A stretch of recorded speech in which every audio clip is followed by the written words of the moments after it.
ভারতের জনজাতি সম্পর্কে আপনারা কি জানেন? এদের সংস্কৃতি কতটা বৈচিত্র্যময়? চলুন আজ আমরা তা বিস্তারিত জানব। আমাদের আজকের বিষয় ভারতের জনজাতি।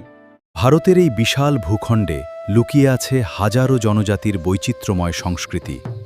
তাদের জীবনধারা আর ঐতিহ্যই আমাদের দেশের আসল পরিচয়। আজকে আমরা যে বিষয়টা পড়ব সেটা শুধু পরীক্ষার প্রশ্নের উত্তরের জন্য না, বা পাঠ্যপুস্তক আমরা পরিবর্তন করব, সিলেবাসকে কমপ্লিট করব, সম্পূর্ণ করব তার জন্য না। আমরা আমাদের দেশকে জানার জন্য, ভারতকে জানার জন্য আজকে যে বিষয়টি আমরা জানবো, পড়ব, সেটা ভারতকে চিনতে অনেকটা আমাদের সহযোগিতা করবে, বা আমাদের দেশের আমাদের দেশের একটি খুব গুরুত্বপূর্ণ দিক আমরা এই ক্লাসের মাধ্যমে জানতে পারবো। তাই আজকের ক্লাস শুধু পরীক্ষার সিলেবাস সম্পন্ন করার জন্য না, এমনকি দেশকে, দেশের একটি অংশকে বিশেষভাবে জানার জন্য আজকে ক্লাসটা আমরা খুব মনোযোগ সহকারে শুনবো এবং নোট তৈরি করব, এবং প্রথম থেকে শেষ পর্যন্ত খুব মনোযোগ সহকারে ক্লাসটি দেখব। আজকে যেটা আমরা আলোচনা করতে চলেছি সেটা হচ্ছে কি, ভারতের জনজাতি। ভারতের জনজাতি কি? তোমরা জানো যে আমাদের দেশ হচ্ছে একটি হিউজ পরিমাণ, অনেক বড় দেশ, এবং এই অনেক বড় দেশে বিভিন্ন প্রান্তে বিভিন্ন জাতির, বিভিন্ন গোষ্ঠীর লোক বহুদিন ধরে বসবাস করে। নিজস্ব ভাষা, নিজস্ব সংস্কৃতি, নিজস্ব কালচার, নিজস্ব ভাষা, নিজস্ব অভ্যাস, এগুলো নিয়ে দীর্ঘদিন ধরে কোনো অনেক জনজাতি বসবাস করে। সেসব জনজাতি সম্বন্ধে আজকে আমরা ফুল বা সম্পূর্ণ আলোচনা করব। তাই ক্লাসটি তোমরা মনোযোগ সহকারে শুরু থেকে শেষ পর্যন্ত দেখো এবং শুনো। আর প্রয়োজন মতো নোট তৈরি করো, যাতে শুধু দেশকে জানার জন্য শুনলে হবে না, আমাদের সিলেবাসও কমপ্লিট করতে হবে, বা এই ভারতের জনজাতি অধ্যায় থেকে কোনো প্রশ্ন আসলে সেই প্রশ্নের উত্তর খুব সহজে দিতে হবে। সহজ সরল ভাষায় আমরা আলোচনা করব। আজকের বিষয় হচ্ছে ভারতের জনজাতি। জনজাতিটা কি? যে কোনো একটি নির্দিষ্ট গোষ্ঠী, কোনো একটি নির্দিষ্ট গোষ্ঠীর লোক বা লোকজন, জনগণ একটি নির্দিষ্ট অঞ্চলে দীর্ঘদিন ধরে নিজস্ব কালচার, নিজস্ব সংস্কৃতি, নিজস্ব ভাষা, নিজস্ব ঐতিহ্য, নিজের ইতিহাস নিয়ে জীবনযাপন করে আসছে, সেই সব জনগোষ্ঠীকে বলে ভারতের জনজাতি। ঠিক আছে?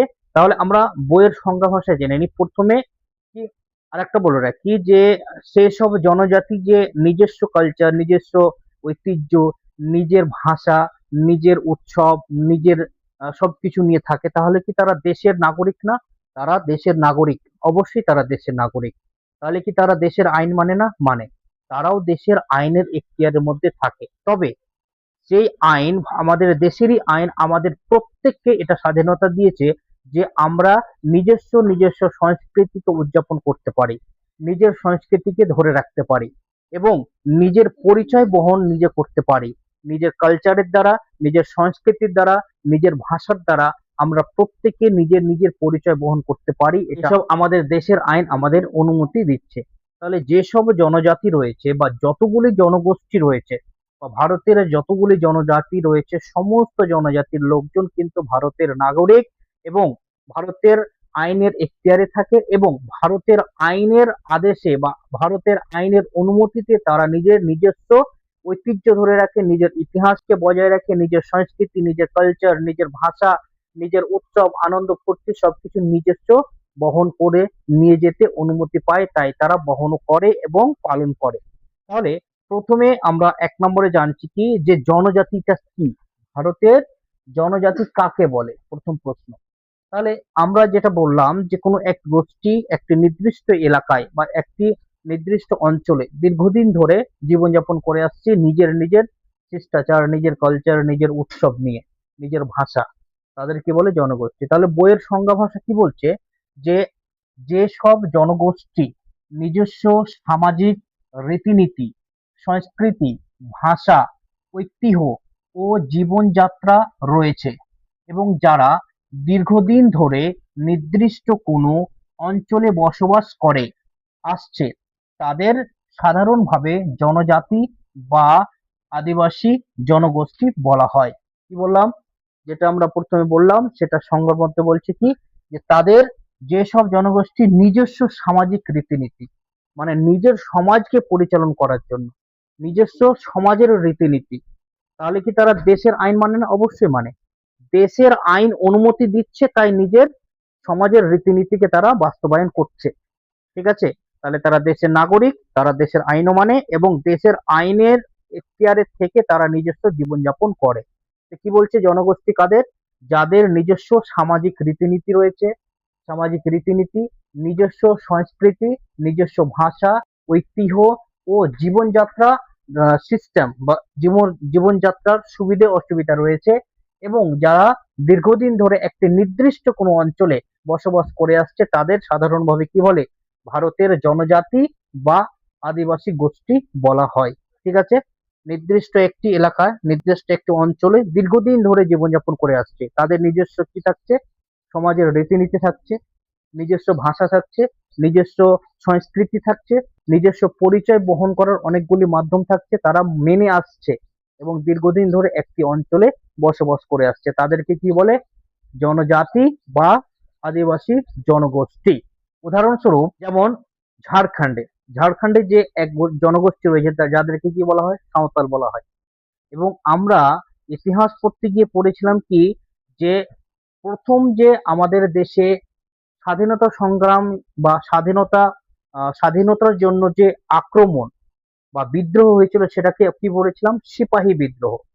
এবং এই সিপাহী বিদ্রোহ হয়েছিল কত সালে? 1857 খ্রিস্টাব্দে, তাই তো?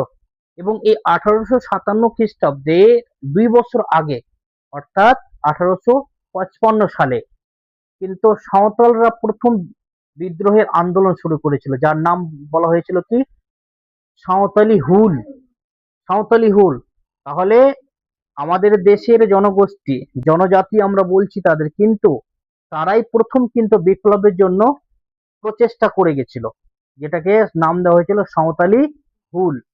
সিপাহী বিদ্রোহ হচ্ছে ভারতের প্রথম স্বাধীনতা সংগ্রাম বা স্বাধীনতার জন্য আক্রমণ বা বিপ্লব বা ইংরেজদের বিরুদ্ধে যুদ্ধ ঘোষণা। কিন্তু তার 2 বছর আগেই কিন্তু আদিবাসীরা বিদ্রোহ করেছিল, যার নাম দেওয়া হয়েছে সাঁওতালি হুল। কোথা থেকে আরম্ভ হয়েছিল? ঝাড়খণ্ড থেকে। নেতার নাম কি? চাঁদ মুর্মু, তাই না? আমরা ইতিহাসে পড়েছিলাম। তাহলে যেটাকে আমরা জনজাতি বা জনগোষ্ঠী বা একটা আমরা পয়েন্ট বা একটা কি মার্ক করে রাখি, কিন্তু সেই জাতি প্রথম দেশকে ভালোবেসেছিল, তার প্রমাণ কি? সাঁওতালি হুল। সাঁওতালি হুল যদি আমরা বিস্তারিত করি তাহলে কিন্তু এই জনজাতির সম্বন্ধে আমরা জানতে পারবো। তাহলে আমরা এই টপিকে ঘুরে আসি। যেমন যে সাঁওতালি হুল যারা বাস্তবায়ন করেছিলেন তারাও কিন্তু ভারতের একটি জনগোষ্ঠী বা জনজাতি। কোথায় অবস্থান? ঝাড়খণ্ডে। তারপরে কি, যে এইসব জনজাতিদের জীবন সম্পূর্ণটা নির্ভর করে প্রকৃতির উপরে। কি বলছে? যে তাদের জীবনযাত্রা অনেকটাই নির্ভর করে প্রকৃতির উপরে।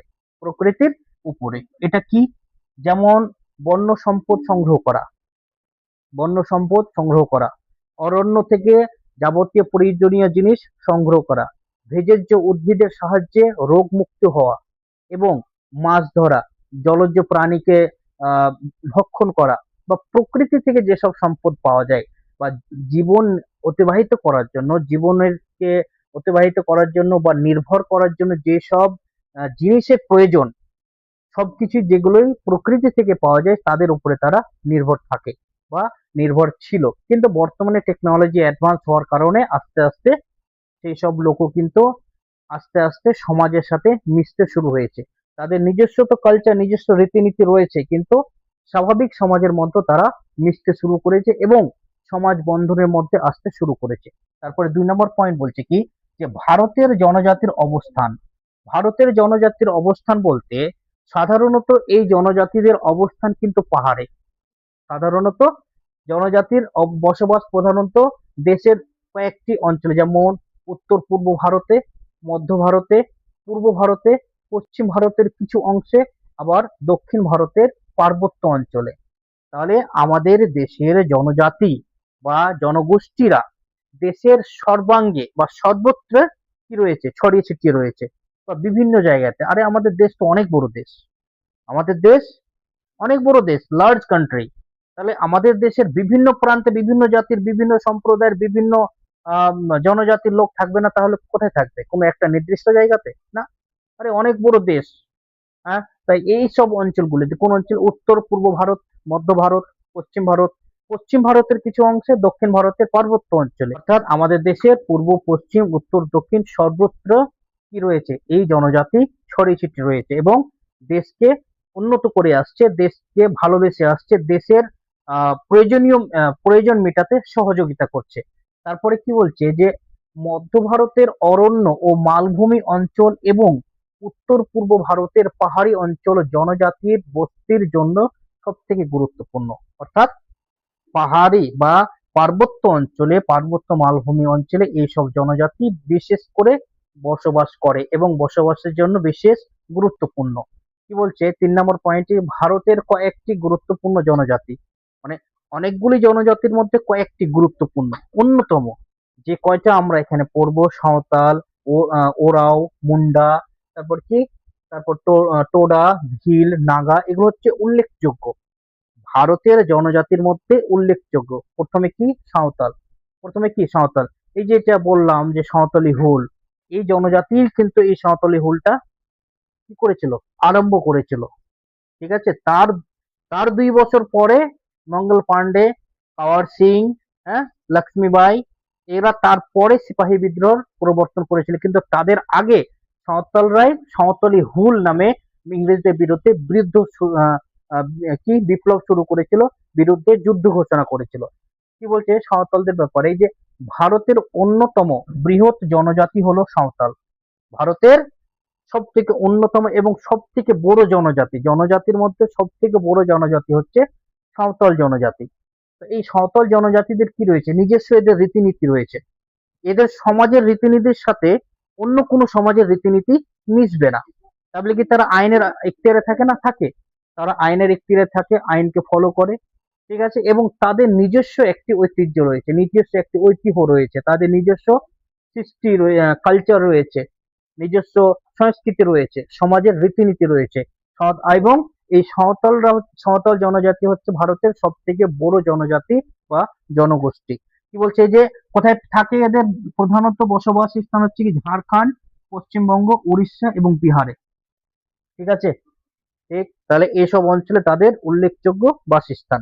তারপরে হচ্ছে কি, ওরাও, ওরাও একটি জনজাতি, এদের জনবসতি হচ্ছে সাধারণত কোথায়, ঝাড়খণ্ড, ছত্তিশগড়, উড়িষ্যা, পশ্চিমবঙ্গ সহ ভারতের বিভিন্ন অঞ্চলে, ভারতের বিভিন্ন বিভিন্ন অঞ্চলে এই জনজাতি রয়েছে। কোন জনজাতি, ওরাও জনজাতি।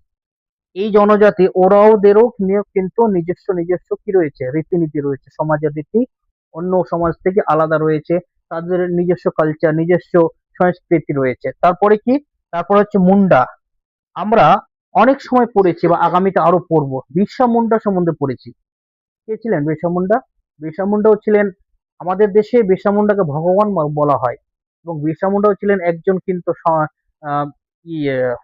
স্বাধীনতা সংগ্রামী, সাঁওতালদের নেতা এবং স্বাধীনতা সংগ্রামী, তিনি শহীদ হয়েছিলেন দেশের জন্য। ঠিক আছে, তাহলে কি বলছে কি, মুন্ডা জনগোষ্ঠীর প্রধান বসতি হচ্ছে ঝাড়খণ্ড অঞ্চলে। অর্থাৎ এই যে মুন্ডা জনগোষ্ঠী বা জনজাতি, এদের প্রধান বাসস্থান হচ্ছে কোথায়, ভারতের ঝাড়খণ্ড রাজ্যে। এখন ঝাড়খণ্ড আলাদা হয়েছে, আগে তো বিহার ঝাড়খণ্ড একসঙ্গে ছিল, এখন আলাদা হয়ে প্রধানত যেটা জায়গা সেটা হচ্ছে কি ঝাড়খণ্ড। কোন জনজাতি, সেটা হচ্ছে কি মুন্ডা জনজাতি। তারপরে কি, তারপর হচ্ছে কি গন্ড, তারপরে কি গন্ড জনজাতি। গন্ড জনজাতির প্রধান বসতি হচ্ছে কি মধ্য ভারতের বিস্তীর্ণ অঞ্চলে, মধ্য ভারতের বিস্তীর্ণ অঞ্চলে, অর্থাৎ মধ্য ভারতের বিভিন্ন অঞ্চলে, যেমন কয়েকটি নাম, মধ্যপ্রদেশ, ছত্তিশগড়, মহারাষ্ট্র ও উড়িষ্যা অঞ্চলে। ঠিক আছে, তারপরে টোডা, টোডা একটি জনগোষ্ঠী, টোডা জনগোষ্ঠীর সাধারণত বাসস্থান হচ্ছে কি দক্ষিণ ভারতের নীলগিরি পাহাড়ে বসবাসকারী একটি উল্লেখযোগ্য জনজাতি হচ্ছে টোডা। অর্থাৎ এই টোডা যেমন মুন্ডা, মুন্ডা যে জনজাতি নির্দিষ্ট একটি অঞ্চল হচ্ছে কি ঝাড়খণ্ড, ঠিক এই টোডা একটি জনজাতির প্রধান যে বাসস্থান হচ্ছে কোথায়, দক্ষিণ ভারতের নীলগিরি পাহাড়ে বসবাসকারী, দীর্ঘদিন ধরে বসবাস করে আসছে কোথায়, দক্ষিণ ভারতের নীলগিরি পাহাড়ে। কোন পাহাড়ে, নীলগিরি পাহাড়ে। কোন জনজাতি, সেটা হচ্ছে কি টোডা জনজাতি। ঠিক আছে, তারপর হচ্ছে ভিল, ভিল জনজাতি, ভিল জনজাতি বা ভিল গোষ্ঠী, এদের বাসস্থান প্রধান বসতি হচ্ছে কি পশ্চিম ভারতে, বিশেষ করে রাজস্থান, গুজরাট, মধ্যপ্রদেশ ও মহারাষ্ট্রে। তারপরে যেটা হচ্ছে নাগা। তারপরে কি নাগা। নাগা জনগোষ্ঠীর সাধারণত বাসস্থান হচ্ছে কোথায়? নাগাল্যান্ড ও উত্তর পূর্ব ভারতের পার্বত্য অঞ্চলে। ঠিক আছে, তাহলে আমরা এই কয়েকটি জনগোষ্ঠীর নাম জানলাম। কয়েকটি জনগোষ্ঠীর নাম জানলাম। প্রথম হচ্ছে কি সাঁওতাল, তারপরে ওরাও, তারপরে মুন্ডা, তারপরে কি গন্ড, তারপরে টোডা এবং ভিল, তারপরে নাগা। এই কয়েকটি জনজাতি বা জনগোষ্ঠী আমাদের দেশে রয়েছে। এই কয়েকটি জনজাতি, যে কয়েকটি জনজাতি সম্বন্ধে আমরা পড়লাম, এগুলো হচ্ছে অনেকগুলি জনজাতির মধ্যে উল্লেখযোগ্য জনজাতি, এবং এই সব জনজাতিদের একটি নির্দিষ্ট এলাকা, নির্দিষ্ট অঞ্চল রয়েছে বসবাসের জন্য।